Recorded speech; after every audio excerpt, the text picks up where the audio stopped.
Désertée depuis 2 mois, la longue entrée de l'école arborait soudain des allures de galerie commerçante au premier jour des soldes, en ce début de septembre. De l'avenue embouteillée à la cour de récréation, envahie d'adultes et d'enfants, l'étroite rampe d'accès se faufilait entre 2 maisons, sous un tumulte de klaxons, de papotages, de cris excités, de pleurnicheries, de galopades et, passé la grille, de la clameur des retrouvailles enfantines. D'un pas léger mais décidé, la petite Nata amorça la pente en tenant sa mère par la main. Ce matin, elle avait choisi elle-même ses vêtements. N'avait-elle pas 7 ans, après tout? Avait-elle pensé en ouvrant sa garde-robe? Cette petite robe jaune aquarelle et ses fines ballerines blanches s'accordaient à merveille à cette journée ensoleillée et, secrètement, inondaient d'une joie immense le cœur de la fillette. Avec ses cheveux bruns mi-longs, ses douces noisettes et son sourire profond, une adorable gamine retrouvait, pour la seconde fois, le chemin des classes. « Ne marche pas si vite, ma chérie, nous ne sommes pas en retard. Courage, maman, tout se passera bien, tu verras, » rassura Nata, sentant bien sa mère traîner un peu le pas. « Bien sûr, ma chérie. » Madame Gillot, anxieuse, ne put s'empêcher de se remémorer la rentrée de l'année dernière. Même soleil, même établissement, même enfant à la main, mais l'esprit plus léger. Elle referma la grille derrière elle et, en se retournant, se retrouva face à la mère d'un camarade de classe d'un de ses 2 aînés. Les 2 femmes n'avaient jamais échangé plus que quelques bonjours. « Oh, je ne savais pas que vous aviez une autre fille. »« En effet, j'ai 2 filles, répondit la mère Gillot. »« Qu'est-ce qu'elle est jolie, comment t'appelles-tu ?»« Je m'appelle Nata, répondit la fillette. »« Quelle grande famille! Cela vous fait 4 enfants, non ?»« 3, corrigea la mère Gillot. Je vous expliquerai à l'occasion, mais là, je dois me rendre au pavillon des professeurs. Prestement, elle tourna les talons et d'un pas plus rapide, emmena sa fille par la main, laissant derrière elle une femme fort déconcertée. « Tu vois, maman, tout va bien, dit Nata, dont le sourire avait décuplé après cette rencontre.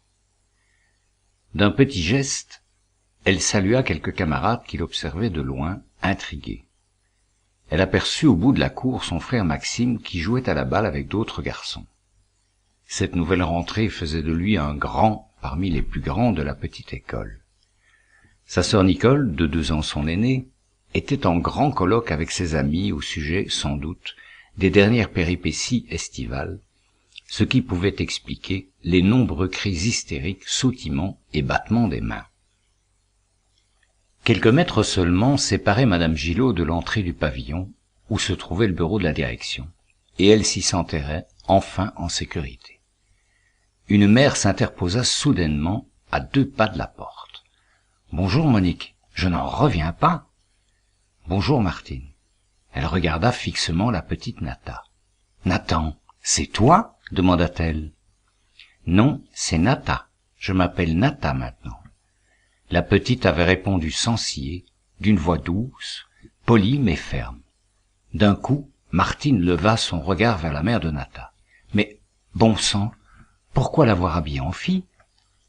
Monique Gillot tenta de rester imperturbable et répondit d'une voix calme, plus ou moins assurée. « C'est pour sa santé, Martine. Elle était dépressive depuis plusieurs mois. Depuis longtemps, elle se sent être une fille et ce n'est pas un caprice. Pendant ses vacances, mon mari et moi, nous avons décidé de lui laisser le choix de son habillement. Je comprends. Excuse-moi d'avoir été si direct. Depuis que Nata peut porter une robe, continua la mère Gillot dont la voix tremblait de plus en plus, elle a retrouvé son sourire, et je m'en veux de ne pas avoir compris plus tôt. Je comprends, répéta l'autre mère, c'est une situation difficile.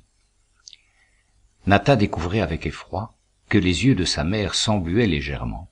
« Allez, viens maman, lança-t-elle redoutant la gêne des gênes au cas où sa mère se mettrait à pleurer au milieu de la cour de récré. L'embarras prit fin illico lorsqu'une fenêtre du pavillon s'ouvrit. La tête permanentée de la directrice apparut dans l'entrebâillement. « Ah, les Gillot, vous êtes là. Venez, je vous attends. » En pénétrant dans l'immense bureau, Nata et sa mère reconnurent Amandine Villepin.